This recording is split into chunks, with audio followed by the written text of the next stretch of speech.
Okay, let's begin the market outlook for the week. The Federal Reserve on pause last week, and we had summary of economic projections in the press conference. I've already put a video out for that. And the equity markets seem to respond correctly, I think, initially. And then for the rest of the week, it appeared that they just didn't care. So I think since at least 4 weeks now, the equity market seems to be uncorrelated with the macro backdrop.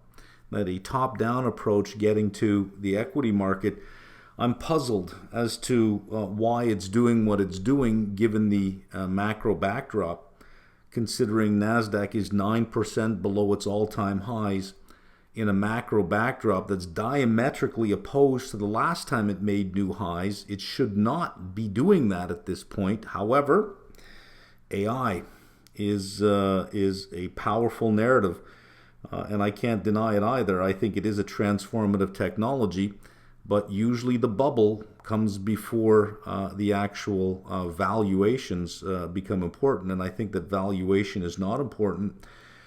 So the cost of capital is not important. The backdrop is not important. So a top-down approach isn't going to help with the equity market.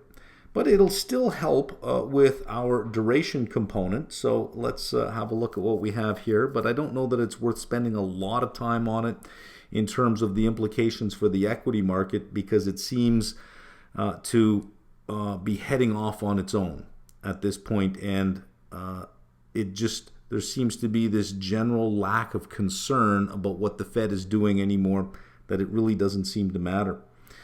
Money market rates, all well behaved. The 1 month sitting at 5.18. The effective federal funds rate is 5.07. So you do have a slight maturity premium in there, which we would expect. And then going forward, you do have a maturity premium building on each one. 527, 534, 538. You have 535. You're still above the upper range of 525, but down on the 4 month. The 1 year at 524 is probably reflecting the market's thinking that, well, sometime within the next 12 months into June of 2024, there's probably a rate cut in there. Now, I know that Powell said no rate cuts for 2 years, but he's not saying, that's not an unconditional statement. So an unconditional statement is, I don't care what's going on, no rate cuts for 2 years. It is a conditional statement. No rate cuts for 2 years given our projections unfolding as we expect. So if the data unfolds as they expect, they don't see a reason why they would cut rates anytime in the next 2 years. And the market is pricing in something different. And they're not pricing in a we don't believe you statement. I think what they're pricing in is they don't believe the economic projections. So I think they believe the Fed when the Fed says, if the data unfolds as we expect, we're not going to cut rates. And if in fact the data does unfold that way, I think the market probably says, yeah, that's probably what the Fed is going to do. But being that we've had a dynamic economy and a fast-changing economy over the last couple of years, if you look at all the SEPs over the last 2 years, the Fed has consistently Kramered the whole thing. They've been wrong at each point. So the market is saying, why should we think that you're right at this point? They're going to factor in their own expectation as to what the economy will look like, and they will say, because the data is going to unfold differently than what you expect, it will give you the permission to cut rates. So I will take a screen and look at 6 possible scenarios, 6 possible outcomes, and we'll look at under which of those 6 outcomes the Fed does have permission to cut rates. So our money market rates well behaved, capital market rates are all rising. We have the 2-year higher than at the beginning of the year, the 3-year higher, the 5-year now matched. Only the 7 to 30-year is lower, but at one point They were all close to 50 basis points lower than the beginning of the year, so they are coming up. The inversion isn't helping very much, though. The capital market curve is inverted 93 basis points now, 347 days. This is not as important as the money market to capital market inversion, especially the 3-month to 10-year. 3-month to 5-year, 5-year car loans are pegged to the 5-year, mortgages pegged to the 10-year. So negative 135, negative 157, 189 was the record inversion on this, and you got to go over 250, 260 to take out the early 80s. These have been improving while the capital market inversions have been degrading. The 3-month, 18 months from now minus the 3-month current rate, negative 152. Last week was negative 178, so it is slowly steepening. The money market, the capital market is slowly steepening. I don't know that I'm going to read much into 5 basis points at this point, but we'll see what the continuing trend is. Balance sheet dropped by $1 billion, but the SOMA ran off by $2.2 billion, so it's a net increase of 1.2. Considering we're talking 8.3 trillion, call that a rounding error. There's no information in this. Balance sheet continues to run off, and I think that continues to run off even if the market gives them an opportunity to cut rates. I think the balance sheet continues to run off. There's only one scenario in which they would stop running off the balance sheet, so that continues to run off. Keep in mind that that is taking, decreasing the money supply and taking liquidity out, albeit from a high level, but it is still in a direction that is opposite what would be supportive of higher asset prices. Not that shrinking this is negative for asset prices, it's just not supportive for asset prices. In other words, it's not a reason to go higher when this is shrinking. But if it were improving, it would be like, well, it is a reason to go higher because all that money has to go somewhere. It's going to go into the bond market and squeeze money out of there into the equity market. That's not happening now. So that's just yet another reason why it's puzzling that we are 9% off all-time highs on the Nasdaq in a condition that's diametrically opposed to what brought it to those levels to begin with. So as I say, there's only one condition in which causes them to stop this. So no matter if they decide that they're on pause, and I'm going to give you an analogy using a treadmill to describe the pause here. It doesn't matter if they're on pause, this continues to shrink. So they are still tightening conditions. And if we believe in lags, then we haven't seen all of the tightening yet. And again, equity markets don't really care. Now, all the rate hikes are in the bonds. So the bond market has reflected all of the rate hikes. There are no lags when it comes to bond pricing. But there are lags when it comes to companies because, of course, they have interest rate hedges in place. I think I saw something on real yield showing the maturity of high yield debt is the shortest it's been. Something like the average maturity is down to like 4 years. So over the next couple of years, you've got a lot of high yield debt that has to be rolled over. You got a lot of real estate debt that has to be rolled over. But, the equity market has a narrative, AI. And I think right now that is overriding everything. Money market funds decreased, not by much, $5 billion. But that could be that there is just Treasury or T-bill issuance now. So if I couldn't get T-bills and I had to put my money somewhere, maybe I put it into a money market fund because they could access the reverse repo. But now that there are T-bills, I don't need the money market fund to access it. I can just buy T-bills myself. So I looked at retail. Retail's up 3.8 in money market funds. Almost $1 billion went into government funds. Prime is almost $4 billion. I know that doesn't add up to 3.8. I don't include a third category. The tax exempt decreased by 1.2 billion. Institutions decreased by 8.46 billion. Most of that came out of government money market funds. So institutions usually have a lot of cash on their balance sheets, and they don't keep it just sitting in a bank account. It goes into marketable securities, and if there was a shortage, they would have been in money market government funds, and now they can access the T-bills directly because there's a supply. since it's coming primarily out of government money market funds, I kind of think that that's not going back into whatever market it came out of. I think that's just coming out of money market government funds and going into T-bills directly without the intermediary of the money market fund in place. Prime money market funds increased by 1.4, so I don't know that I would call this a decrease in the sense that that's bullish for markets, that money, that 4.6 billion has come out of money market funds back into the markets. I think it's just based on this number right here. If you take out this 9.24 off the negative 4.6, you're actually up on money market funds. I think this just came out of government money market funds, which have high fees, and went into T-bills directly, which have no fees. Okay, the next FOMC, 38 days away. The minutes is 17 days away, and Powell is on Capitol Hill this week in front of Congress. So that's going to be a dog and pony show there. The semi-annual monetary report to Congress Tuesday and Wednesday. Nomination hearings going on Tuesday, Cook and Jefferson. And you have some Fed speak this week. Tuesday, Bullard and Williams. Wednesday, Goolsbee and Mester. Thursday, you have Waller, Bowman, Mester, Barkin. And Friday, Bullard, Bostic, and Mester. I don't know that we're going to get a lot of information out of them that's going to change the direction of the markets. I don't know that any of them are going to say anything that then causes the equity market to say, yeah, you know what are we doing here? What are we doing?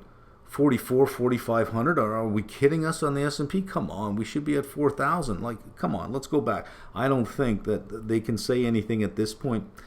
So I don't have a lot of hope there. Market is still sort of thinking July is live, 75% probability of a 25 basis point hike, 25% of zero. Let's watch this probability over time, and it'll be interesting to watch this probability as each of these release whatever it is that they're going to say. And if they say anything about the path of hikes, it will show up here in these before it, I think, before it really shows up in the equity market. Last week this was 30% of a 0 basis point hike. Now it's 25. This was 52. Now it's 74. But there was 17 on 75, thinking that the June and July were both live. Being that we had a pause, that's out of the realm of possibilities here. For December, I think that they're getting the message from the Fed that there probably are going to be no rate cuts this year. If inflation drops away as the market thinks it is, and growth is robust, suddenly you have both the mandates of the Fed satisfied. Why would you cut rates if both your mandates are satisfied? 50-year low on unemployment and inflation fading away. What do you need rate cuts for? If the market can handle that, and this is where we are, what do you need rate cuts for? Probably not going to happen. So I think the market's getting that. The 4.5 is gone. 4.75 probability is almost non-existent on that as well from last week. The 5%, even one cut by December, there was 25% on there. It's down to 8%. You could say that's pretty much gone as well. This is the upper end of the range, so no rate cut by the end of the year. Basically unchanged, but look at this. One more rate cut went from 24 to 48. Two more went from 5.1 to 5.9. Pretty much unchanged across here. It looks like the market is thinking there is either none or one more rate cut ahead of us. And being that is in the probabilities and priced in the Fed funds futures curve, and the market did what it did, means the market, or the equity market, is saying, yeah, there's one more, and it doesn't bother us. We don't care. So affirming that there is one more rate hike ahead of us isn't going to change the equity market's opinion at this point. I think even if information suggested that there's two more rate hikes, I don't think that's going to affect the equity market at this point. I think to affect the equity market, it has to be 3 or 4 more rate hikes, another 100 or 150 more basis points in rate hikes to knock AI off its pedestal, because I don't think that's going to happen.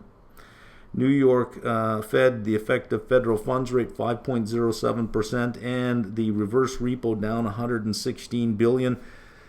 That was sort of expected to happen. It would be odd if it didn't happen. It was expected to happen because, well, you have T-bills now, so there are alternatives.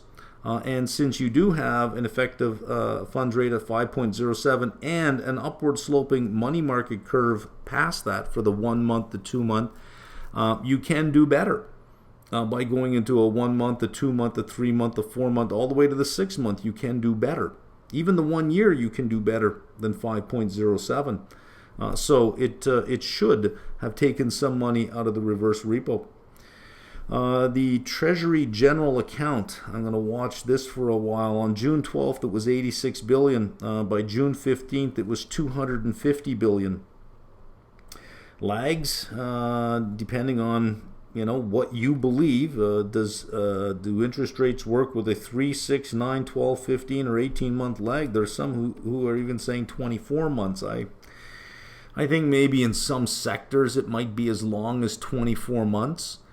Housing is usually 6 to 9 months lag, because usually you'll have homes under construction and they continue to be finished. So they'll continue to hit the market while rates were going up, but it starts to slow down new housing construction.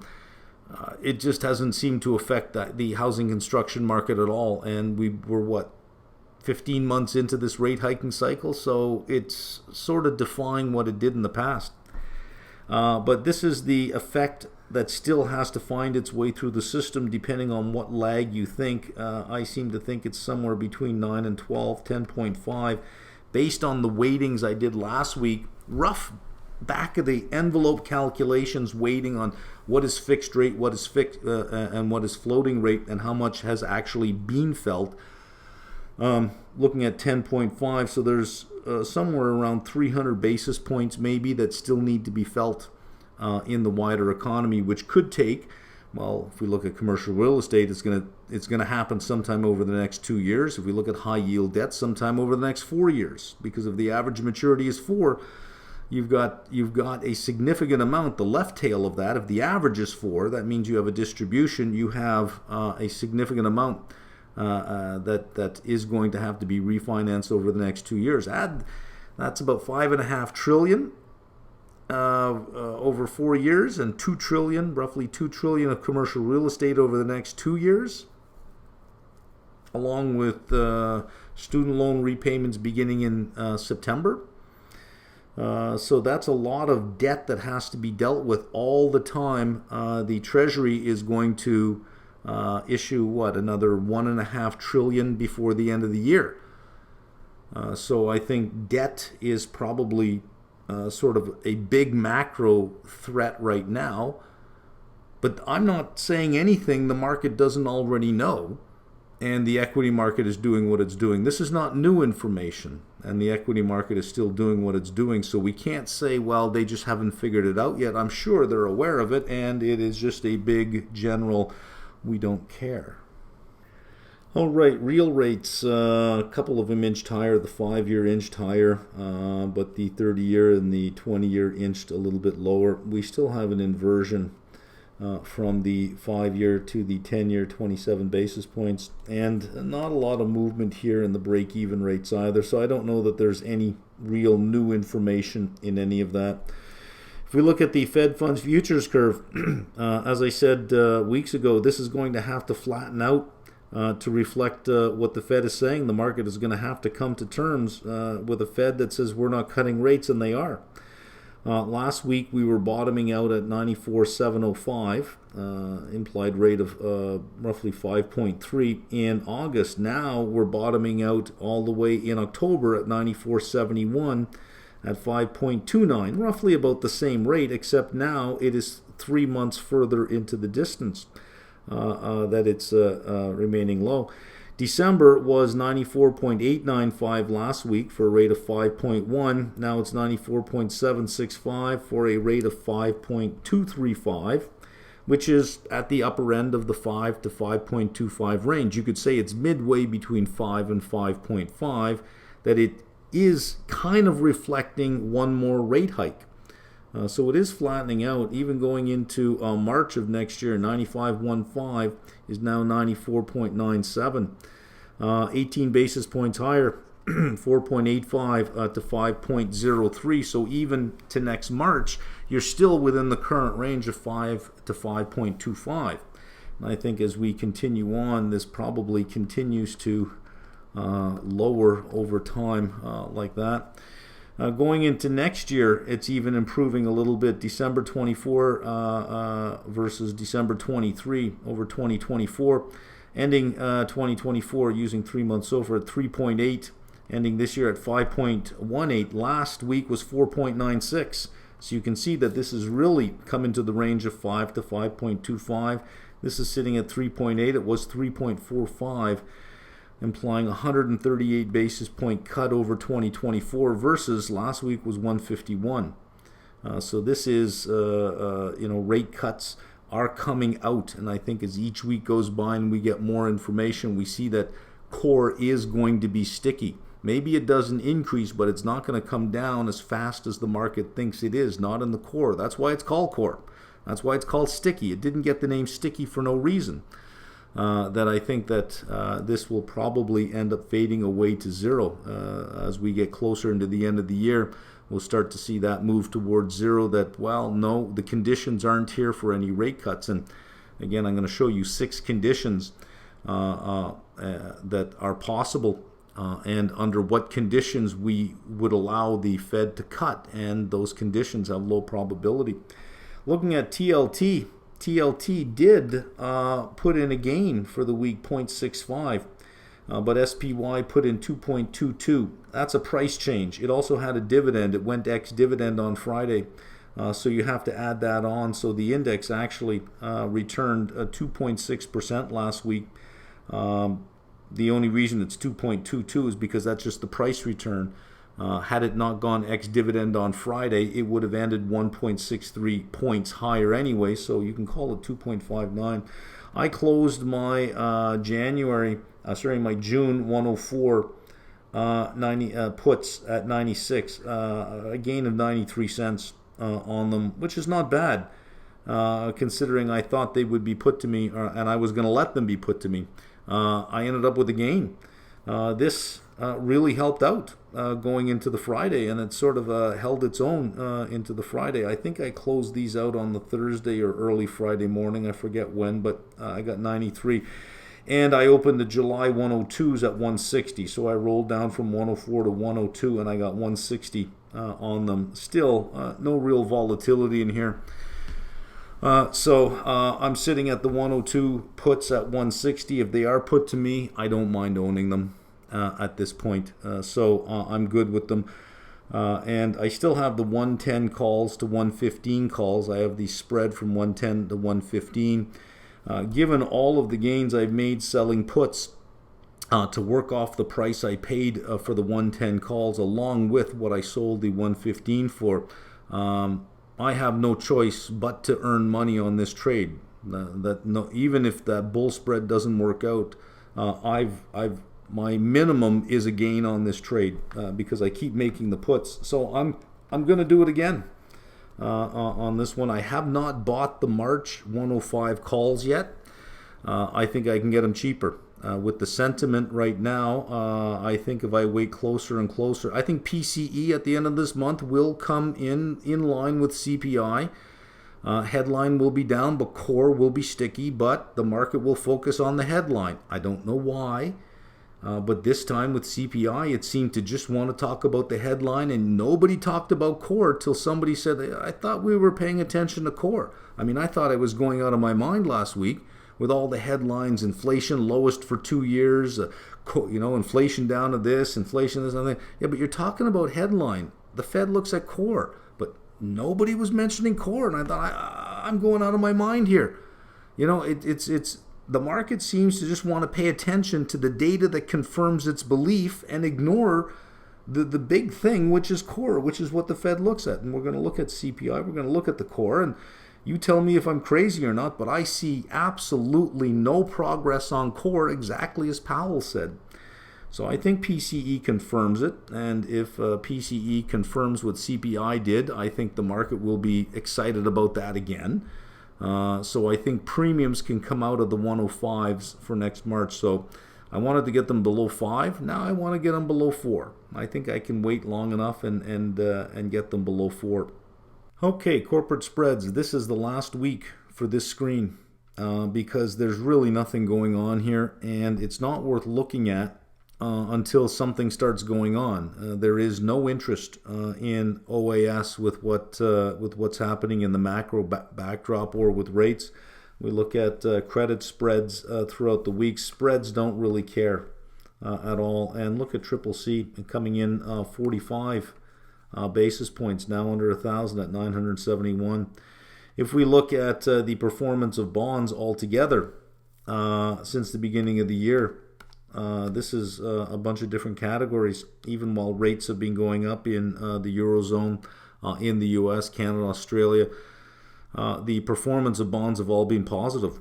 So until there is an issue with credit spreads, I don't know that it's worth having a discussion about credit spreads when they don't seem to be showing any kinds of concern at all. So other than noting them from week to week, until it becomes a thing and deserves its own screen, I will include just this, and we will just keep our eye on it just to mention. I will include just this part onto another screen.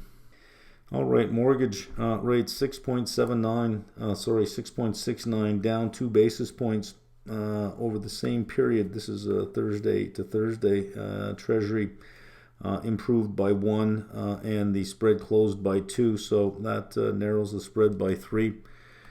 Performance of mortgage REITs, agency up 4.29%, annually up 2.95%. ABR down 1.56, but it had a good run to over 14, so it pulled back a little under 14. IYR up 1.86%. This to me is an oddity. Given what we know about retail and office, this to me seems odd that it would be doing this. And being that REITs are far more interest rate sensitive because their cash flows are very bond-like, they should be responding to rates. And they don't seem to be responding to rates. So I will add to my short position. You'll recall that I did take off 50% of my position because I thought that digital REITs would just explode. And that did account for some of the increase in IYR, but a whole bunch of other REITs came along for the ride as well, which pricing of REITs should be interest rate sensitive given where we are right now, and it just isn't. So I will add to my short position. DLR up 0.89%. Look at the housing stocks, just continue their march up, with quite a few of them making 52-week highs last week. Lennar reported earnings and up it went. KB Homes will report earnings this week. I don't anticipate that it'll do anything but go up. DHI up 2%, Lennar 5%, Pulte 2%. Toll Brothers pulled back 1%, but they've had a good run again. That's not much of a pullback.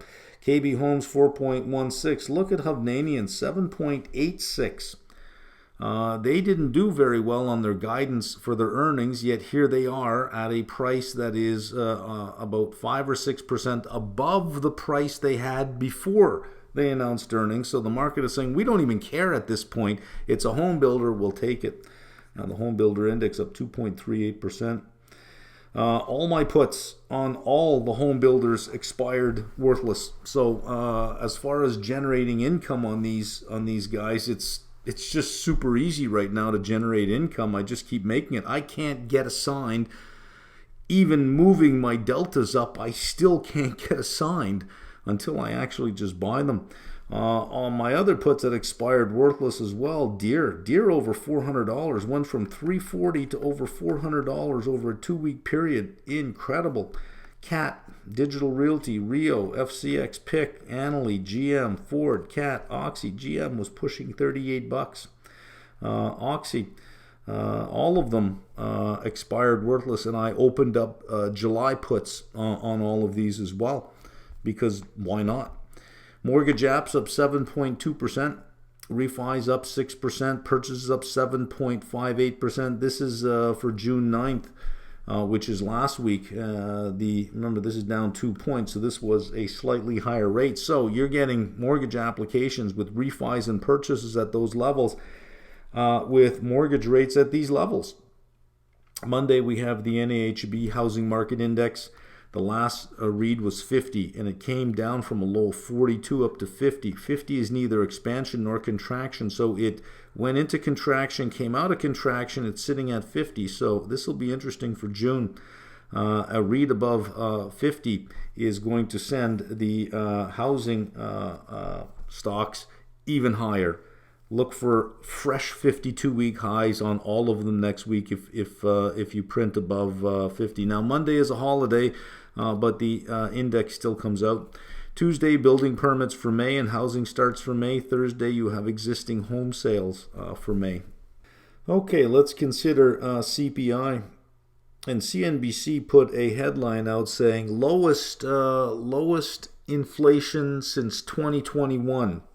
It came in at 0.1. It's like, well, no, because March was there, December was there, July was even lower, so I don't even know where it came up with that headline. So there you are. That's the 1 month change. I think maybe they were looking at this and getting really excited about that, saying, look at how this has come down. This is all items, though. That's not core. Core is over here at 5.3. So that if you look at this last little while, it's really not done much, whereas this has come down. Headline has come down mostly because of energy, but we never look at headline. It's always core. But BNN, Bloomberg, and CNBC were very fast with their headlines. Inflation melting away, inflation coming down, lowest it's been in 2 years, under 4%. And it's, I'm looking at these headlines coming out and I'm thinking, have I lost my mind, or has everyone else lost their mind? The story, the headlines are matching the equity movement. Equities are going up. It must be a good story. Let's tell the good story. So they all focused on headline to give some kind of meaning to why equity markets are moving up. Meanwhile, it's core. And core has not budged. Let's have a look at that. So this is table A, and it's just a high-level look. We're not going into all of the details here. This is unadjusted 12 months. This is seasonally adjusted change from the preceding month, November, all the way to May. And if we look at energy in here, all the way down to here, just energy itself, look at all the negative signs that you see in there. This is May, huge drops, and this is the unadjusted 12 months. Look at the big drops you have here in energy. But this is food, all well above that 4%, 6.7, 5.8, 8.3. This is all items at 4%, and this is what the market looked at. Oh, it's 4%. This is fantastic. It was 9% last year. It's cut in half. It's really coming down. Well, food is all above that. It was energy that did it all. So when you get into all items less food and energy, core is 5.3, sitting at 5.3. Commodities, just the commodity side is 0.2, and the services is 6.6. And this is, remember, Powell said before, we have 3 buckets, right? We have, in core, we have goods, and we're seeing progress there. Although it is not coming down as quickly as we want, and we are seeing a slight rebound. Is that what we're seeing? Yeah, there's a decrease, there's a decrease, there's an increase, there's flat, increase, then it jumped to 0.6, 0.6. That's going in the wrong direction. But let's not talk about that. It doesn't support equity prices. When we look at the core itself, this is all items less food and energy, up 0.3, up 0.4, up 0.4, up 0.5, up 0.4, 0.4, 0.4. Do you see any progress on that number at all? Right? So headline 5.3, no progress. Goods is lower at 2, but is showing an upward move. Then you have services and services X housing. You have 6.6% on services. Housing, look at this shelter. The shelter component is 8%. And we are seeing with the rent index and the house pricing index from Zillow, which is faster data than we get from Case-Shiller and from I forget it, right on the tip of my tongue here. It's a government price series. The Zillow price series is a faster series, and it was showing increases, so that is not surprising here. But look what you have month over month for shelter. You had 0.4, it increased up to 0.6. This was supposed to just fade away, right? You had 0.6 in November, then it increased 0.8, increased 0.7, increased 0.8, increased 0.6, increased 0.4. That was the exciting part. Well, now it's back up to 0.6, but no discussion of that at all. When you look at core, there is no progress. And where you were getting progress, you're starting to see, here we went from 0.2 to 0.6, it's still there. You're starting to see increases. And in shelter, you're starting to see increases as well. I don't know what was so exciting about this, but the market seemed to just celebrate it as proof that inflation was going away. And as I look at these numbers, I'm saying, but I'm not seeing inflation going away. I'm seeing it persisting and even edging back up. All of your gains have been here. Now, if you've been watching the grains over the last week or so, they've gone straight up. So what do you think is going to happen to this component? It's going to go up as well. China lowered some interest rates. So what do you think that's going to do to commodity prices? So commodity prices are probably going to get a rebound off of that until it becomes obvious that it's not working, but anticipation will go into the pricing. From the press conference, Powell said, I still see, and my colleagues agree, that risks to inflation are to the upside. You just don't see any progress on core. And let me highlight it again so that we see it. And I want you to look across that series and tell me if you see any progress on core. In fact, if you want to find the one series over these months that have the lowest variability, it is that series right there. That's why it's called sticky. 0.4, 0.4, 0.4, right? Okay, 6 scenarios. We have inflation over here and real GDP growth over here. And I have inflation coming down and inflation going up. Simple as that. We can say inflation going up is the same as inflation not coming down. Okay, so inflation either doesn't come down or goes up, or it goes down. And for GDP, I have it less than 0. In other words, this is the hard landing scenario under here. I have GDP low. This is your soft landing scenario. And I have GDP high. This is your no landing scenario. That we're simply just going to accelerate in growth. The Fed has 2 mandates. So let's forget about the summary of economic projections. Let's forget about their projections and let's just say, well, what if the data looked like this? What if we had a combination of high growth and low inflation? Let's look at their 2 mandates. High growth, is full employment satisfied? Yeah. Is price stability satisfied with inflation coming down? Yeah. You got no rate cuts. And here, if this is the case, you have to then agree that R star is at least 5.25%, that the neutral rate is much higher than 2.5%. It's got to be 5.25%. Now, this may make sense if you have a more service-based economy that is less interest rate sensitive and you have a level of financial sophistication that does immunize a lot of people from changes in rates. If that's the case, then the interest rate is not as powerful as what we think. If you get this outcome over here, full employment check, price stability check, why would the Fed cut rates?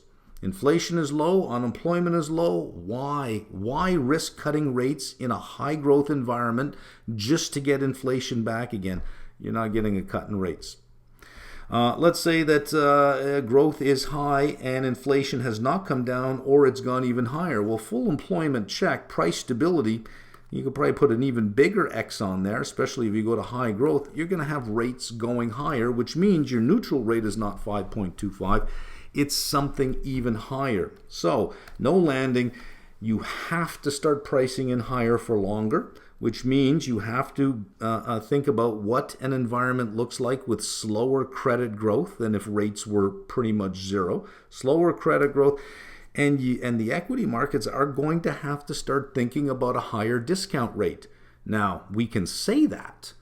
Whether or not that will happen or not is, if the market remains behavioral and psychological as it is right now, then I don't think they care about the discount rate at all. Because the numerator is cash flows, and AI is an easy thing to use to start saying that the numerator is going to be so much bigger that, the story is we have increased the discount rate. It's just that AI has the promise of such huge cash flows that it overwhelms the increase in the discount rate, and up you go. It's like God. You can either prove that that's right or wrong. It is just a belief. And if enough people believe it, it's going to be true. So the no landing scenario, even if you say no rate cuts, higher for longer, in fact, even higher rates perhaps, I don't think the market's going to care. Let's look at the soft landing.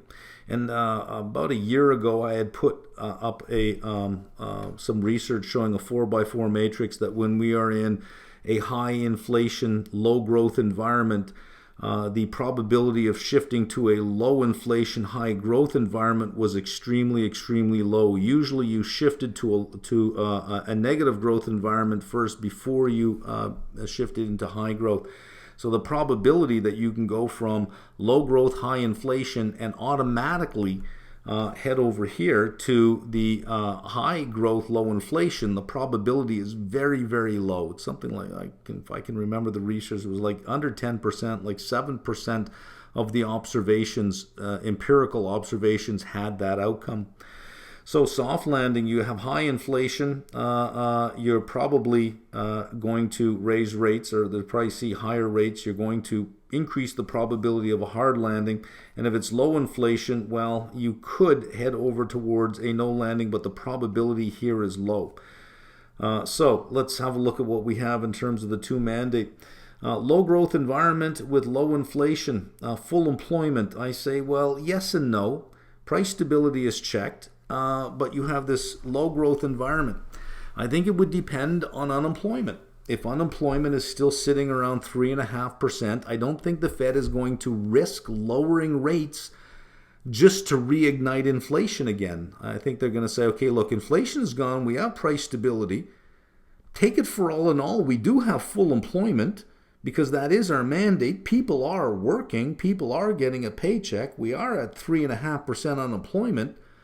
I mean, what more do we want? 3.1%, 2.9% unemployment? So I think maybe rate cuts, but that will be a function of time.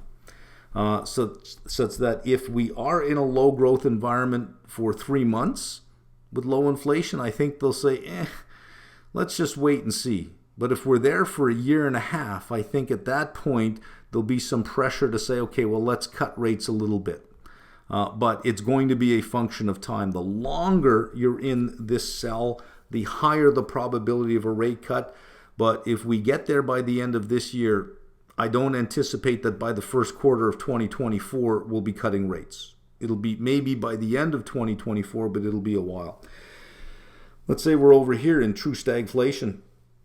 Price stability is not satisfied. Full employment, again, you're mixed here because if you have low unemployment but low growth, that means your productivity sucks. Well, what are you going to do? Risks to inflation are to the upside.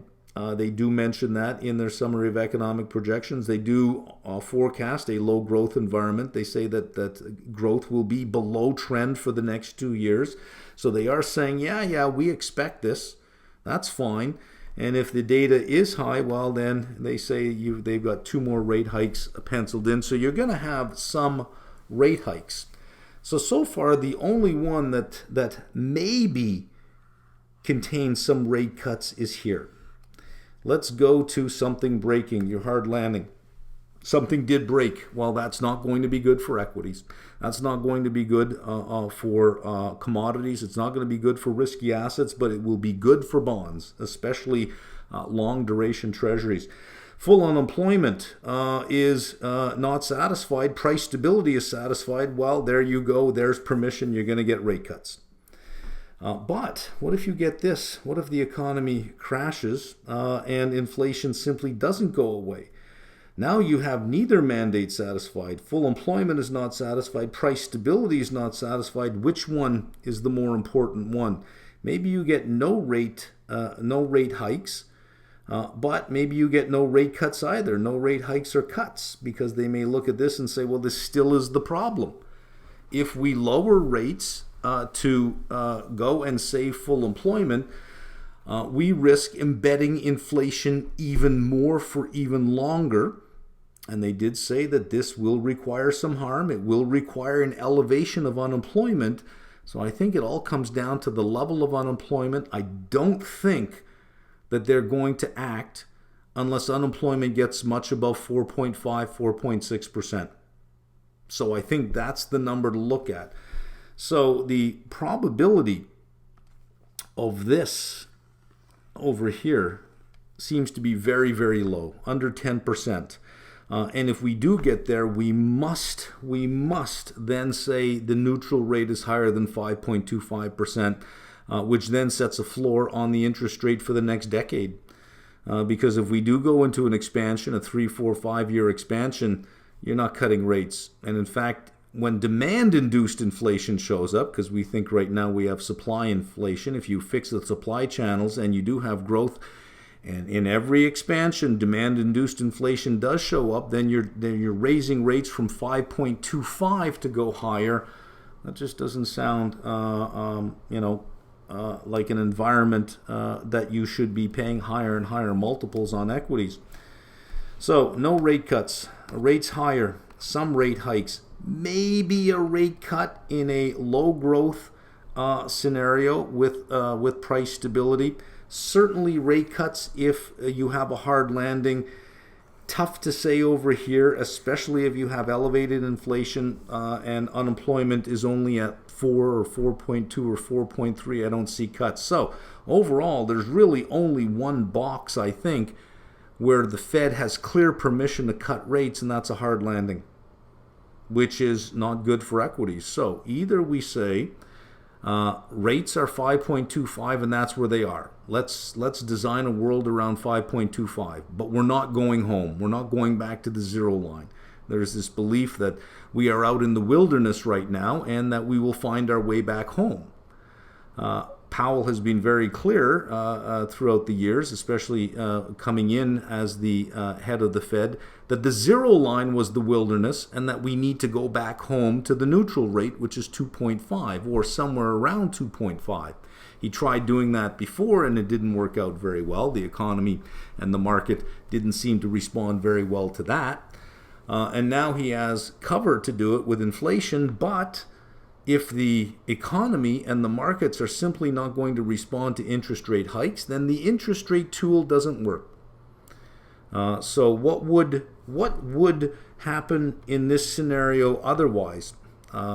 Probably a faster runoff of the balance sheet. If you do get no landing, you're not getting rate hikes. In fact, you probably get you're not getting rate cuts. Sorry, you might get rate hikes and a faster runoff of the balance sheet. So you're going to be facing even bigger headwinds into something like that. Given the 6 scenarios, I find it, for the macro backdrop, I find it hard to accept the inflation's going away, the Fed's going to cut rates story, when I think there's really only one scenario in which the Fed would actually do that, which is a hard landing with inflation coming down. And if that is the case, then that is not the backdrop for an equity bull market. All right, this screen I wasn't going to put in. I was going to make another video specifically related to this. I did a lot of work on this during my days as a PhD student. This was, I think, a whole chapter in my dissertation was on this stuff. And this is relevant to where we are with AI because I think it is a transformative technology, but much like the internet was a transformative technology, the stories told about what it would be in 1999 were years in the future. And some of the stories that were being told then still have not come to pass. But most of the startups during that period of time were destined to fail. And this is pretty much true of any emerging technology that is transformative. You have a lot of innovation coming in, but because of the nature of the cost curves, it is usually not the first round of firms that win. They usually fail because they have such high startup costs that they can never overcome that before the next technological wave comes through. So you end up with a lot of failures, and the promise of AI, what we're hearing now about all the wonderful things it can do, much of that is years in the future, if not decades in the future. In 1999, there was a firm belief that malls were dead, that it was just a period of 5 or 10 years and malls would be dead. Well, here we are 24 years later. Yes, malls are shrinking, but malls are not dead. Retail shopping is not dead. In 1999, if you would have asked anybody to forecast out 24 years, what would the landscape, retail landscape look like? I'm sure that most of them said, well, retail wouldn't even exist. Now, we may get to that point, but that's still 20, 30, 40 years in the future. So all of what we're hearing about AI right now is if not at least a couple of decades in the future. That's just the nature of technology because of the way that it changes. So let's look at the S-curve here, and I'm citing a few books for you as well. The Innovator's Dilemma, Clayton Christensen, he's a Harvard professor, and Crossing the Chasm, Jeffrey Moore. I'm not sure what his background is. I didn't read his bio. Typically, you have a period of research for a long period of time that is making some improvement, but it's certainly not ready for prime time. And then you have some breakthrough that occurs. So you get a big jump in performance very, very quickly, and this starts to attract a lot of investment. And then you get a bunch of incremental innovation where somebody keeps coming out with something a little bit better, and everybody starts making it better and faster and cheaper, and off it goes. And your cost curve tends to decrease as well. Your early entrants typically come in when costs are very high. Later entrants, this is why early entrants tend to fail more often than not. They have high startup costs. The later entrants are getting the most current innovation, and they also have the lowest investment costs, and because they have the lowest investment costs and they're investing lower on the cost curve, they have lower selling points. Whereas the early entrants simply can't match that because they have a big investment that they have to recover. So if we look at figure 1.4 up here, this is the impact of new read-write head technologies in sustaining the trajectory of improvements in recording density. And you have different technologies here, and you can sort of see, a bit of an S-curve in these as well. It's not very pronounced. I mean, this is a perfect form. It's the theoretical trajectory.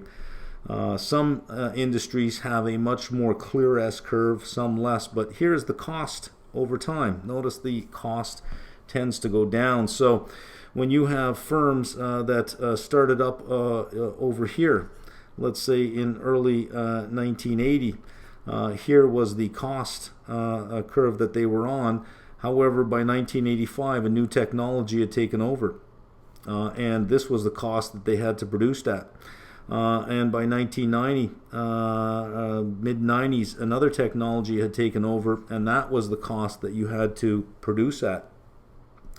So because of the pace of technological change, those that start with a particular technology on a particular S-curve very rarely make it to the next S-curve. They're usually not the firms that then make it to the next curve, because they're the ones that continue the innovation, the incremental innovation, and they try to drive down costs until somebody comes in above them. Usually what happens is a new technology shows up that has less of a selling feature than the existing technology.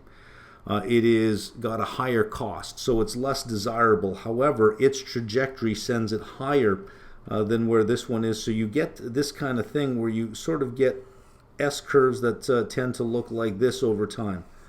where the firms that are on one curve tend to die as the next curve increases, and they tend to die as the next round of firms, and they tend to die when the next round of firms come in. It's very rare that one company can ride each of those curves on the way up. Very rare. So you have a lot of VC money rushing into AI startups right now. There's a saying that there's 2 times to go to market: when there's lots of promise or lots of returns, or I should say lots of results. You're not going to have lots of results, you're going to have lots of promise. And there's a lot of promise for AI right now, much like in 1999 there was a lot of promise for .com. So companies with no revenues were rushed to market. From Series A funding to IPO was 6 to 9 months. None of this 5-6 years and let's build your revenue model and get you out there with very strong revenues. It's let's get you out there when there's a lot of hope. Most of those companies that will come to market will fail. That is just the history of innovation. This down here, crossing the chasm, this is your innovation down here. Here are your early adopters, and usually euphoria happens over here. Think about Beyond Meat when it first launched, and its share price and its multiple, and the multiple of sales for a food company, and what it was worth. At the time, I was saying this is if you think about it and you price it as a multiple of sales where it should be, it's a $15 stock, and this is when it was $150, $165. I saw at that time, yeah, you're going to get early adopters, but you're not going to get early majority. Fake meat has been around for a while. You will get some curiosity buyers, but this is not a transformative technology. It's a neat little technology, but it was priced as if it were transformative. And of course, it never made the leap from early adopter to early majority. It simply is in the chasm as a niche product. I'm not sure that Impossible Meats and Beyond Meats can survive with monsters like Nestle and Tyson Foods. In the business. They have the shelf space and they have the size, and they have the distribution. There is no early majority for it. The internet did have an early majority. So you could cross a chasm. You could go from early adopters to early majority, but because of the nature of these cost curves, many of them simply just died away. Not only that, they were valued based on a story that kept getting closer and closer. It wasn't, oh, this will replace malls in 20 years. This will replace malls in 10 years. No, it'll replace malls in 5 years. No, it'll replace malls pretty much right away. As soon as you build it, you will divert revenues to online. Not only that, people will buy more because now they don't have to drive to the mall and waste gas and time. They'll have more time, they'll save gas, they'll actually have more money to spend. This will boost GDP because people will buy more stuff. None of that came to pass. But that didn't stop the story from becoming bigger and better and sooner, week after week after week. Because you don't know, it sounds good. One of the conditions for a bubble, the primary condition for a bubble, is a transformative technology in which you can tell believable stories around, and that story just gets bigger and bigger and bigger. If you can believe that the internet can replace retail malls in 20 years, at the time you would probably say, maybe it could. Well, then it wouldn't take much to believe it could be 18 years. Why 20? Why not 18? And once you believe 18, well, why not 15? Why not 15 years? I mean, if you're in for 18, why not 15? You would use it, right? Yeah, well, yeah, I guess I will. Okay, then why not 10? It's going to happen a lot faster than what we think, and little by little, you see the stock market go up. You see more .coms come to IPO, and you think, this really is changing everything. I can see it before my eyes. And pretty soon, you're in the hype. Another one that didn't make the jump from early adopter to early majority is crypto. A lot of those failed. But when blockchain first showed up, oh, it's a transformative technology. A lot of VC money went into a lot of blockchain technologies. ICOs, the initial coin offerings were made. There were, I think at one point, like over 10,000 coins around the world. And they were all destined to fail. And it was a massive failure in there. And even with the exchanges, we're seeing that there's a lot of failure in there as well. It had early adopters, but it never reached the early majority. And I don't think it has a use case to reach the early majority. I think it is simply down here in the chasm. EVs. This is one where it does have the ability to cross the chasm. We don't know yet. Typically, you get about 5 to 6% market share in about this stage. But this market share comes very quickly. See the climb that you have up here? It comes very quickly from the time the innovation hits the market. So the hype really builds around that. And that's where money starts rushing into that. It's getting from 5 to 6% market share to suddenly getting towards 15 to 20% market share. That leap becomes very difficult to do. EVs are sitting around 5 or 6% right now. So that is the question. Can they cross the chasm? Now, you have EV technology increasing, and you have a lot of innovation coming around battery technology, etc. Well, what if you get another technology that then exceeds that? What if you, with what I think it's Honda or Toyota looking at solid state batteries? Well, then all of the lithium-ion batteries, all of that investment is gone, and all of that dies away because now you got to run and chase another cost curve. And what if you get that, and we find out that no, hydrogen really has the big performance? Well, then all of that goes away, and this goes away. So it's not a matter of projecting where this could possibly go. It's also projecting what can displace it, and what can then cause this extra increase in innovation. So this is typically how innovation works over time. It doesn't work like this. It works like this, and then you have this jump up, and then you have stasis for a while, then you have another jump, and then you have another jump, these punctuations, right? This is the AI thing we've had, this big explosion, this big step forward. And I think what you're going to have around it is an extended period of time of innovation around that till you have the next leap forward. Now, it will improve and will get better, but it will be incremental innovation around the common technology or the core technology that it is right now. And the question, I guess, is, we are probably going to get a lot of early adopters. Can it make the early majority? So I think that these two books really are worth reading to understand the progress of technology. And I think that if you look at some of the technologies that we've had, you can classify some of them as having really made the leap to the early majority, and some just having just been at the early adopter. But it's in the early adopter phase that you get all the euphoria and all of the hype, and the story really gets out of control. I think that's where we are with AI right now, and you could call that an exogenous event because we have a macro backdrop, but we have this story emerging against a macro backdrop that isn't friendly to equities.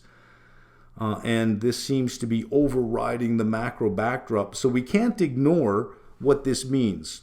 Now we can say, look, most of this stuff is going to fail. It's going to take decades for some of these dreams to even become reality. I tried an AI system last week. You train it on your voice. So I gave it a 2-hour data file, and you train it on your voice. Then you give it text, and it should be able to read the text in your voice. Here's what we found. Yes, it can imitate my voice almost exactly, but it can't read a single word of text. When it tries to read in my voice, it uses the word gibber and jabber a lot. So it was just 50 words, but it was, jabber to the upside, gibber over here, gibber jabber, ha ha ha, jabber, jabber gibber. And that's all it said. And it's like, but there are no words on the screen like that. So it is far from working.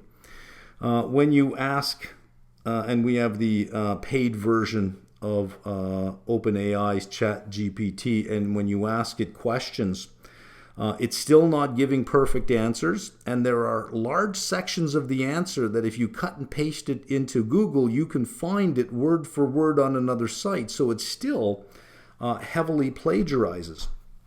Now here is the big problem I see with AI, and maybe somebody can help me solve this one, but I see some fundamental problems. Let me get this off the screen. This is why I said I was thinking of doing this in another video, because it goes a little bit deeper, but I'll put it into here.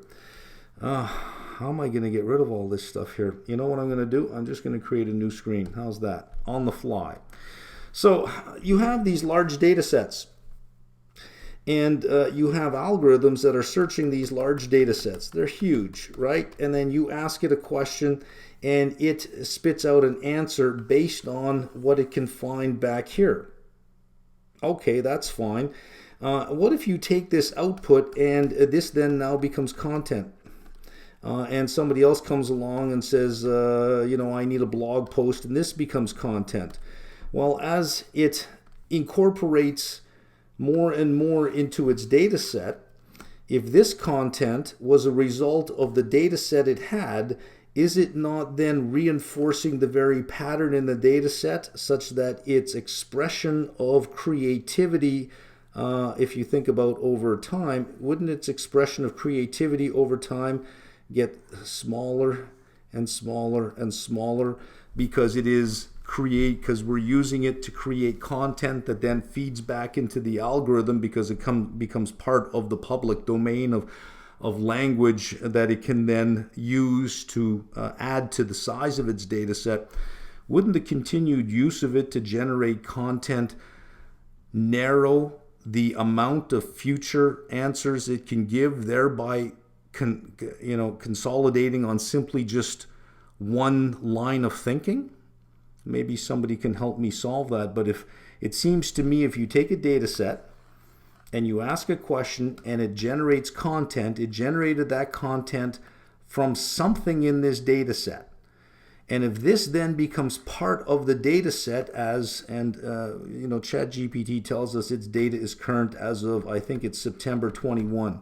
Well, what happens if new content is showing up here based on all of this data, and as it starts increasing its time frame, once it starts including this into its data set, and then including this when even more content is generated, wouldn't that just reinforce the very dominant patterns in the data set, making it even more dominant and making it even more likely that the answer will be only just one answer? The other issue I have is veracity. So, you can scrape things like Twitter, Reddit, all these different sites, and it's users that generate the content on these sites. And you can search a whole bunch of different sites, and, even financial sites, all sorts of different sites, all the, journalist sites, everything out there, whatever becomes part of the data set. So here is this big data set. How do you know any of this stuff is true? I can say anything I want online, and I can say it in a believable way that many, many people believe me. So if there's a ranking system saying, well, we give it a ranking of 92% accuracy based on just the number of people that are interacting with it, that if it were false, it would have been shown to be false. Maybe they have some kind of rating like that. Well, then, as far as ChatGPT is concerned, God is real, and conspiracy theories widely held must be true. But if you think about it, I mean, I've read journalists' stories before where they say stuff that's simply just not true at all. You read it, but that's not true. You're conflating two things. How do you know that the data set, first of all, has veracity? How do you know it's true? How do you know they are in fact facts? So those two things on its own, I mean, if you have mistakes in here in the data set and it generates output, and some of these mistakes find their way into the output, and this output finds its way into content, And this content online feeds back into the data set with the mistruths and the misinformation in here. Does not keep reinforcing that again and again? How does the algorithm decide what truth is? Right? Now, if you have a company that says, we'll decide what truth is, whoa, hang on a second here. Whose truth? Especially when it comes to more social truths or philosophical truths or ethical or moral truths. Who's the arbiter of that? Are you going to rely on user-generated content for that? Or is there going to be a gatekeeper that says the truth is what I say the truth is? So these are all questions that I have at this point in time. Is if you're taking these large language models from what's available online, how do you know that shit's even true? Believe me, I've gone to some websites, financial websites, read some stuff and say, that is completely wrong. It's just wrong. Here's a good example. Level 3 candidates. What if ChatGPT used the whole level 3 curriculum? How many mistakes are there at level 3, especially credit strategies? The number of mistakes in that reading is off the charts. And not just calculator errors. We're talking about fundamental errors in that particular reading. Now, that's a textbook for all intents and purposes. It's a textbook, but it's wrong. So again, that's level 3 CFA. Now go to the internet and ask a question. What is this? And go from website to website, and you will get conflicting answer after conflicting answer, where one website says it's this, another website says it's that. Well, which is it? Who decides what's correct? And if that, again, becomes the content, which then becomes part of the data set, do you see the problem that I can see right now? Now, maybe there are solutions for that. I don't know. But I'm seeing that as a rather large problem. Okay, let's get to the S&P 500 here. I just want to show you this. Somebody on LinkedIn sent me this. Thought I would get a good laugh out of this. In the first quarter, something like 20% of all the companies reported mentioned generative AI. I listened to Adobe's conference call, and I think I listened to the first 20 minutes. And they mentioned generative AI 21 times. At least once a minute, they mentioned generative AI. And here is something that was posted to Reddit from Best Buy. Let AI make doing your laundry easier with an LG washer that's smarter than ever. It scans your clothes and suggests the best cycle.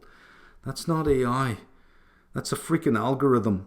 I mean, we're getting to the point where we're calling regression, simple regression, AI. Oh, it's AI. I predicted something. No, that's just statistics, right? And I think that AI is being used now to describe everything. Look, I've had a washer, like 6 years old now, and even the one I had before that had an auto-sensing cycle. You just hit auto-sense and it spins it one way for a bit, then it spins it another way, then it spins it back, and then it selects the cycle. Well, that's not AI. It's not connecting online and using a large data set to try to give a probability of what I have. It's programmed right into the machine. It's not connected to the internet, and it's just an algorithm. It's not AI. But every company is rushing to say AI somehow. In fact, I would say it's irresponsible for you as a CEO not to mention generative AI on your conference call. No matter what you're doing, you're making socks and nothing but socks, you better find a way to say AI is helping us make our socks. If you're making, let's say, a garnish, so let's say that all you make is relish, you better find a way to say you're using AI to make your relish, to make your soup. We're using AI to help us generate new soups. You have to say it. Now, that was Q1. Most of the mentions of generative AI really came... The flurry came after NVIDIA. Every single company said that they were doing AI somehow. In July, you have Q2 earnings beginning. I guarantee you every single company will find a way to say AI. Every single company will find a way to say AI.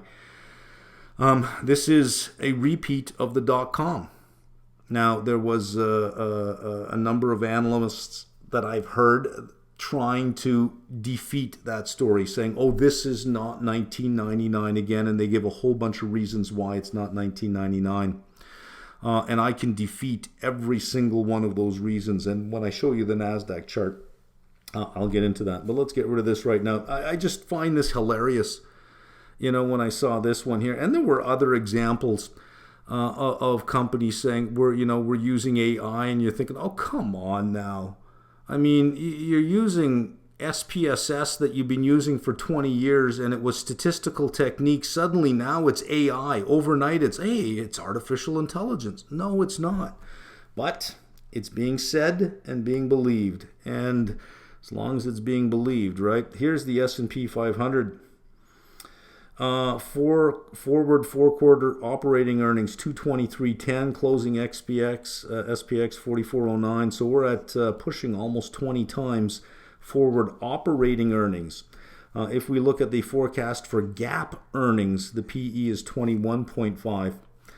And the percentage change in earnings, just operating earnings, down 1.5. And the way I did it was I took operating earnings.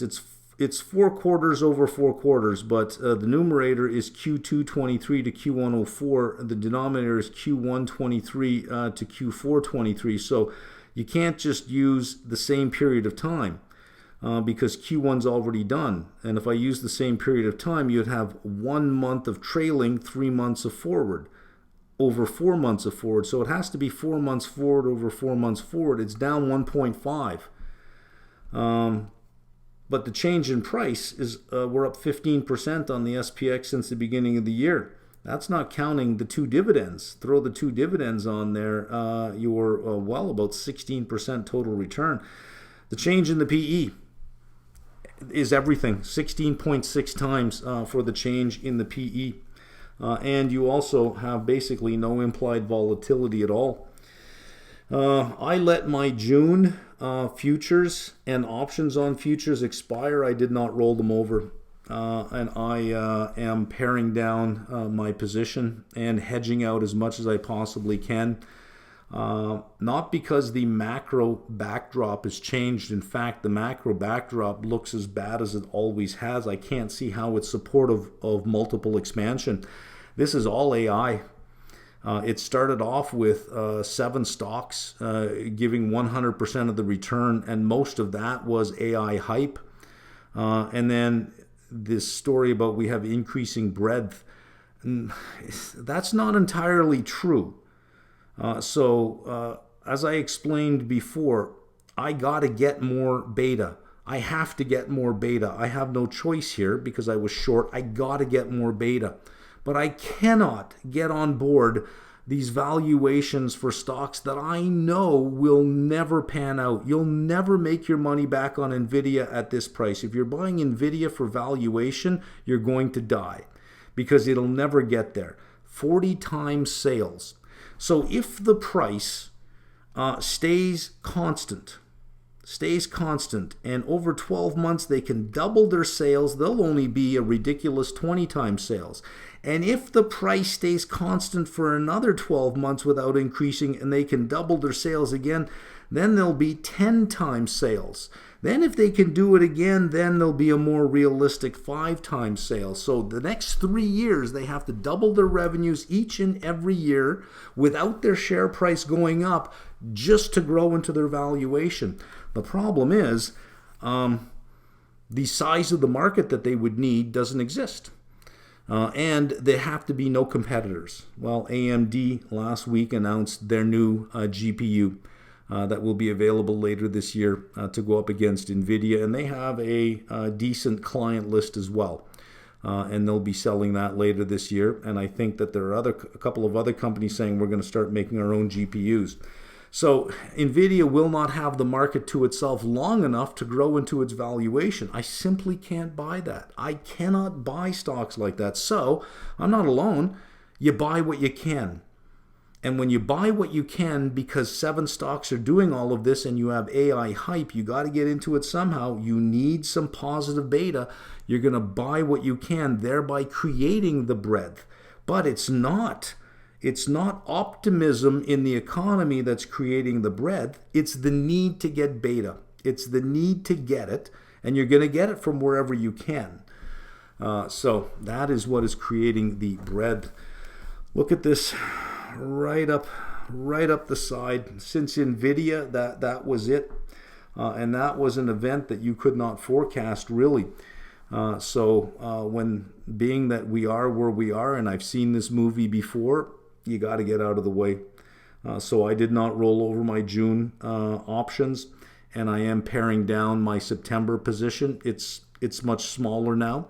But I am using any opportunity, and I've done it tonight. The futures opened up, I think, 7 points, and then it got down to -3 points. It sold off 10. I used that to hedge out with puts. Some of the September futures I have in the money puts, selling 4500s because I can't take the chance. This is something that came out of nowhere, and the short trade is questionable at this time because of AI. Now, here's the thing. We could get some rationality where the market says, hey, you know what? I've seen this movie before too, and I'm just not doing it. And you could get that. I doubt it. That relies on a large part of the market that is in place today, having lived through 1999. Which is 24 years ago. Well, I don't think a large part of the market today was in the market at that time and has probably forgotten. Now, some of the things being said today are, this is different from 1999. These are profitable companies with real cash flows. Well, that was the case in 1998 when everyone was talking about the internet and .com. And the big breakthrough, the thing that started it all, was Netscape. Anybody who remembers at that time, the internet was around, but it was kind of like a culty thing. Previous to the internet, you had a lot of bulletin board systems, BBSs with moderators. But you could get online. There was an online community, but it was small. And then you heard about this internet thing going on. And it wasn't until Netscape where it really exploded. So Netscape opened it up, much like ChatGPT, hit the popular culture, and it's like everyone notices this AI thing. Well, AI existed before, but it was never as accessible unless you had an interface like ChatGPT. So Netscape did it. And that's when, .com, like what interesting business models could come from this. So in the first quarter of 1998, you could have said the same thing that analysts are saying now. These are real companies with real revenues. Cisco, Microsoft, Intel, Seagate, Quantum, Dell, all of the hardware companies and the software companies that were providing the backbone for the internet, that were providing all of the computers for all of the startups that would come. So if we go back to Q1 1998, I could take the analysts' same statements and say, look, these are real companies with real revenues. And they were. They were real companies with real revenues. Then came all of the unprofitable companies, the companies with no revenues because of the hype. We haven't seen that yet. Another objection I heard is, look, the Nasdaq right now, the multiple on it's like 28 times earnings. Yeah, it's above its long-term, it's above its average of 25. It's at 28. But in 1999, it was 69. We're nowhere near there. Well, hold on a second. If you're going to measure timelines, we are about here on OpenAI. You cannot take a multiple after the euphoria and compare it with where we are here. You have to say, we are here. What is the appropriate time in that period of time where we are now before the big hype? And you've got to go before all of the big IPOs. This is post-IPO. This is at the peak. We're not at the peak yet, so you can't compare 28 with 69 and say, oh, real companies with real revenues were only 28 times earnings. Seen from this perspective, we're massively undervalued. No. You're comparing a peak with the early hype. We're in the early hype phase, and you're comparing the peak with the early hype. You can't do that. You got to compare the early hype with the early hype phase. And I have a chart that does that actually compares where we are at this point in time with where 1999 was at that point in time, and you'll see that this hype is exceeding that hype at that point in time. So the story is the same. And the biggest ingredient you need for a bubble is a transformative technology that everybody agrees on. And everyone saw the web. I think that there were very few people other than, much older people who looked at it and said, oh, this is just a fad. No one thought it was a fad. I recognized it right away as being something significant. Blockchain, I looked at and I said, nah, I just don't see it. And I think I'm not alone there. So here's where we are, 19.76 times earnings. We have our percentage change in earnings negative. The market is up all due to PE.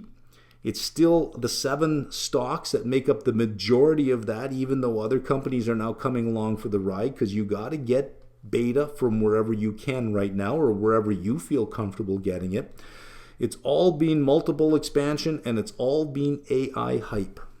Okay, giving some credit where credit is due, CNBC.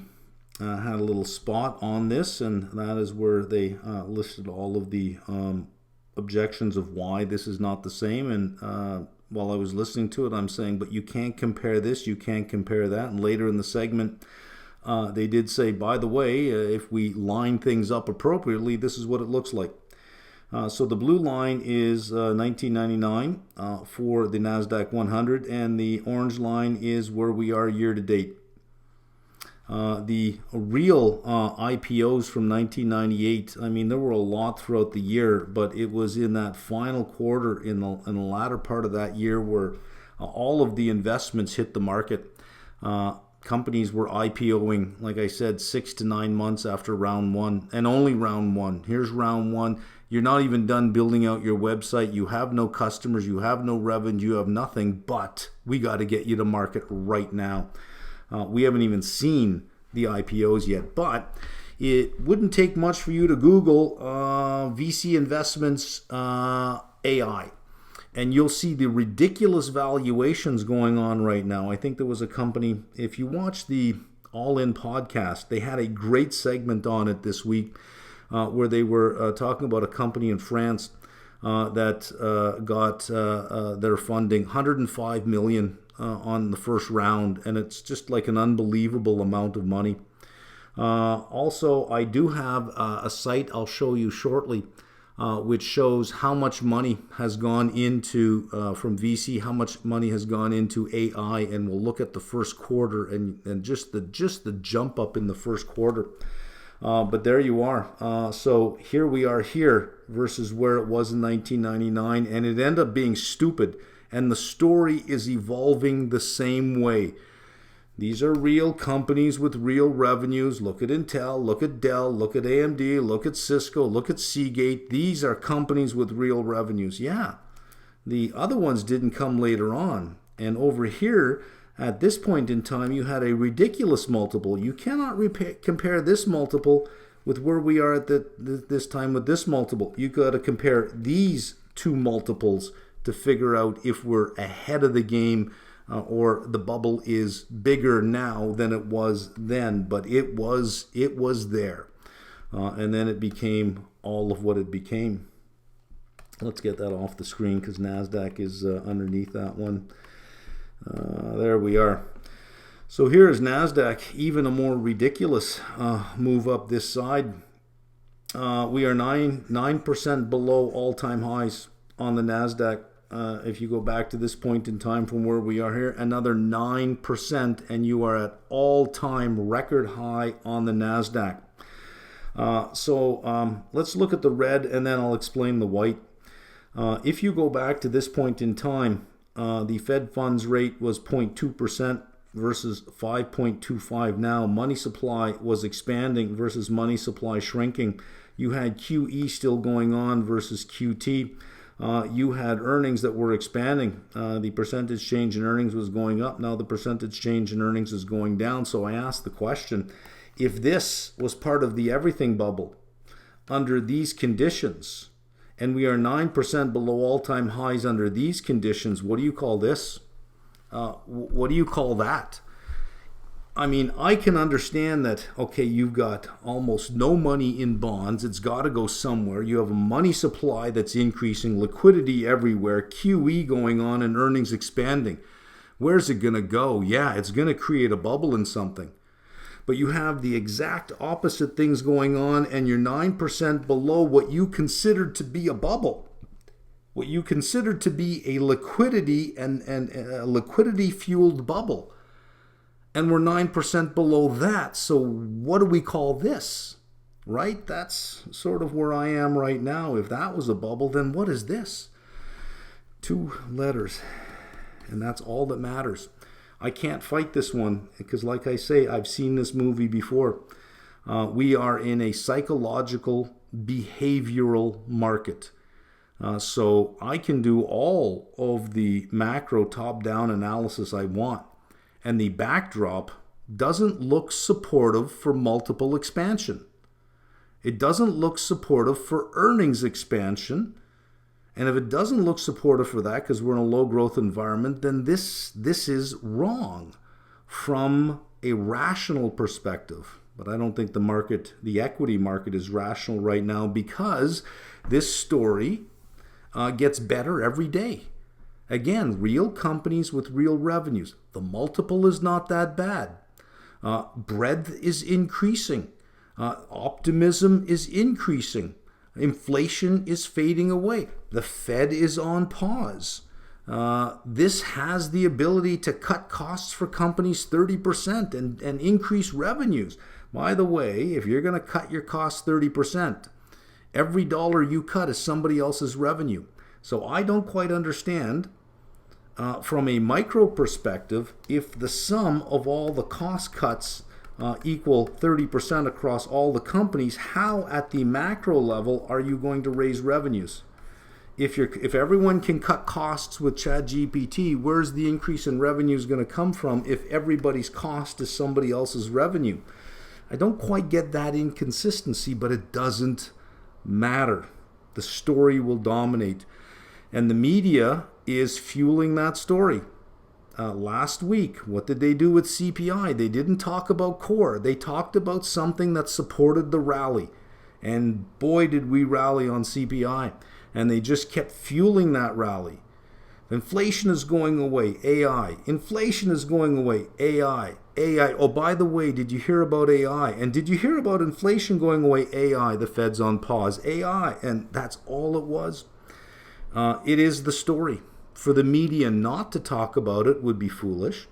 For every company reporting earnings in July not to mention generative AI at least half a dozen times, even for a company that just uses regression to start calling it AI, for them not to would be irresponsible.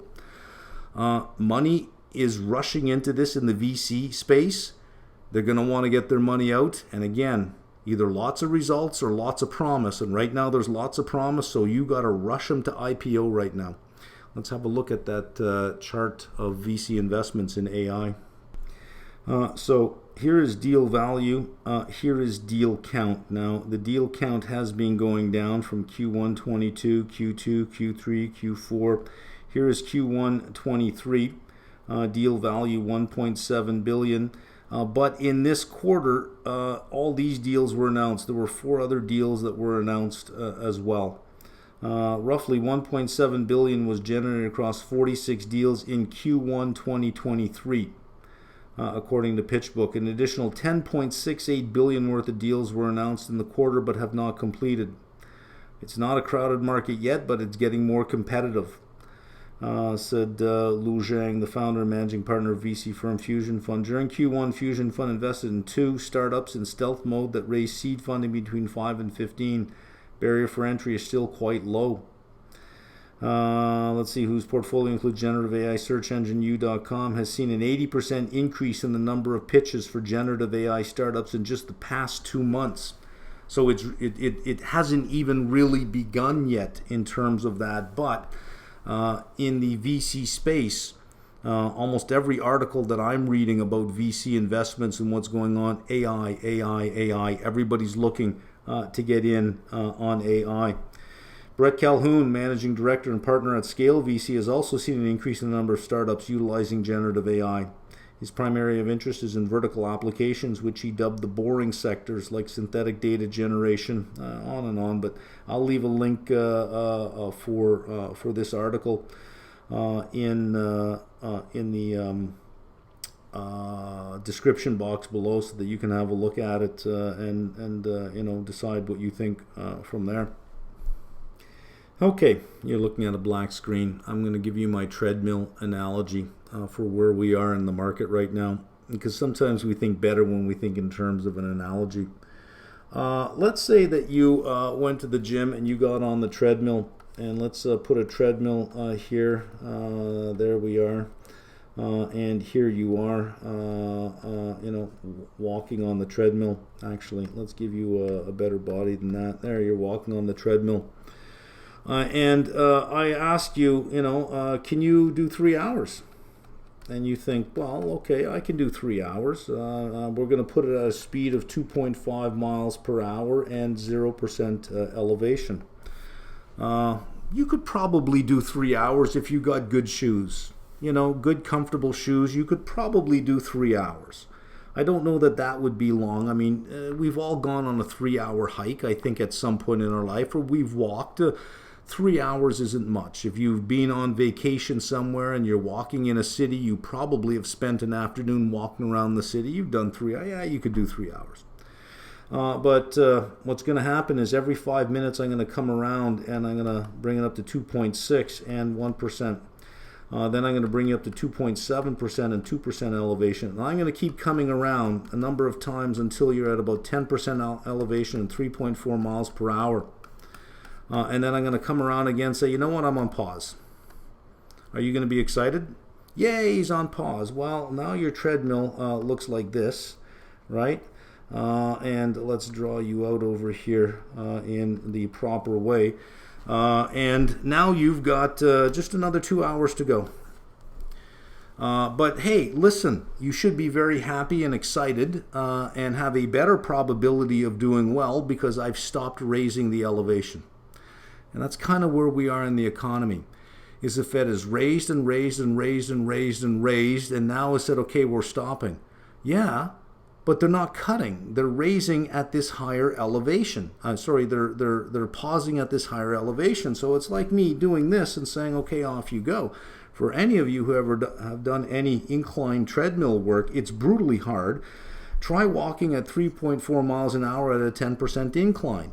For the next 2 hours, I'm going to break you. Now, if I had 100 people in a room all doing that, let's say 100 people up here all walking 3 hours, probably you'd have a failure rate of 6 to 10%, maybe. But once I do this, I'm going to have a failure rate of 60 to 70%. There's going to be very few people who can actually get that done. You have to be very fit to be able. I don't think that I could go 2 hours at 3.4 miles at a 10% incline.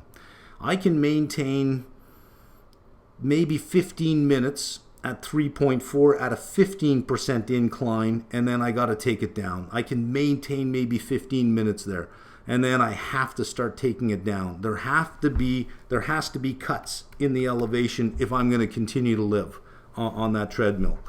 And the economy is the same way. You've taken it to a certain elevation. There's going to be higher failure rates. A lot of firms are going to break. There's going to be failure rates. You're going to have to take rates down if they're going to continue to survive. Because, using my analogy, even at 10%, I could probably survive an hour. maybe an hour and 15 minutes, but to go another 2 hours, especially after getting an hour in, while you're raising it and increasing my speed, and I'm already an hour in, to be able to go another 2, I've never been able to do that. It's simply, and I consider myself in fairly good shape. I do the treadmill at elevation for about 90 minutes. I can do at elevation, but not at 10 at 3.4. I can do 3. Somewhere around 7 to 9. I can do about an hour and a half in there. But again, I'm fit in that sense. So there's a lot of companies that are fit for this environment. But there are a lot of companies who are not fit for this environment. So I kind of think, this is a good analogy for where we are in the economy. We've raised the incline and raised the speed. And now we've said, you know what, I'm not going to raise it again. I'll see you in a couple of years. Maybe we'll cut rates, but it won't be for a couple of years. Now you have to continue to work out at that level. So the macro backdrop to me is still negative. Overall, it's still negative. However, I can't fight the AI story. If that wasn't here, we wouldn't be at these levels. We would not be. The September contract would not be trading at 44.50. We simply wouldn't be here. I think would be somewhere around 4,000 to 42. I think would still be below that 4,200. We never would have broken up above that. AI did it, 7 stocks did it, and the continued hype is something I don't want to take a risk on. Now, maybe it disappears in a couple of weeks. Maybe it peters itself out. Maybe Q2 earnings come in and all the big promises just don't show up. Maybe NVIDIA doesn't grow 50%, misses and gets cut in half, and then it's all over. Maybe.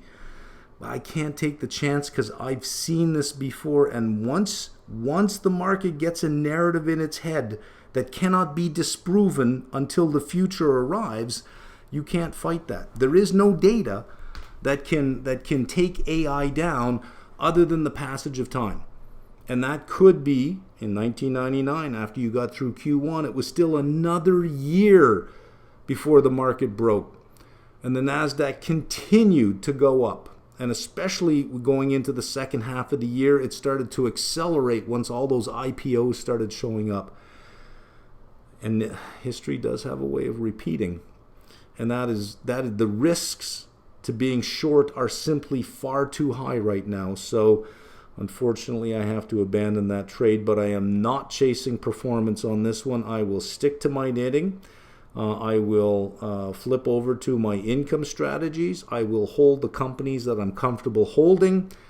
And that's where we are. So you're going to, and I'll continue to find uncorrelated trades. The wheat trade is working out very well. So the person who pointed that out to me a couple of weeks ago, who said maybe you should have a look at wheat, in the comment section, take a bow. Say that was me, if that was you, and take a bow. You deserve the credit for that.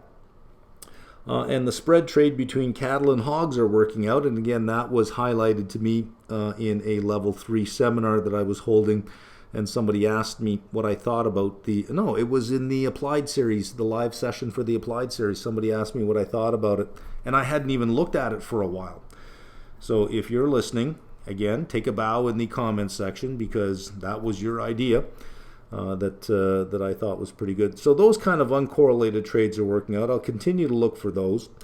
But until I see that AI is not a thing, that the market is not going to repeat 1999 again, I'm out of the short side. And that's it for the week. I think if you're in the equity market, there really is only one story. And until the AI story breaks and the Fed pause story breaks, there is no other story. That's the narrative that will carry the day, and the two big business news medias will continue to repeat generative AI, Fed pause, at least every 3 minutes all week long.